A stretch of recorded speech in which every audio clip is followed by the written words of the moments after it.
tất cả các bác các chú các cô nha. Đây Phình tới đây để quay video.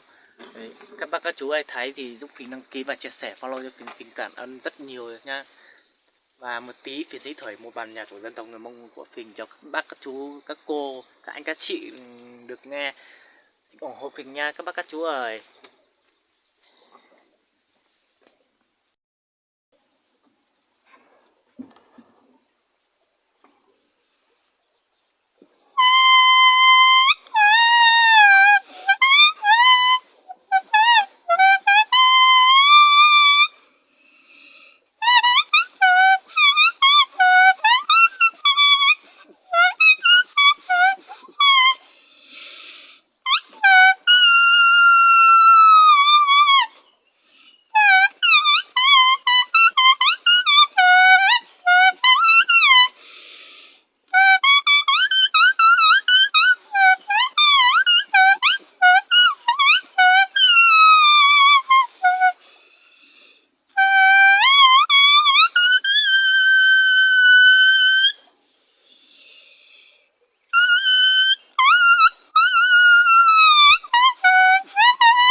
Giờ Phình thổi xong rồi, các bác các chú ai thấy hay thì nếu muốn yêu cầu để cho Phình thổi nhiều hơn thì các bác các chú đăng ký và ủng hộ chia sẻ nhiệt tình cho Phình để Phình có động lực sau này Phình ấy làm ra và sẽ ấy ra những cái video mà hay hơn thế này nhiều, và Phình chính lên trên đỉnh đồi mà có những cái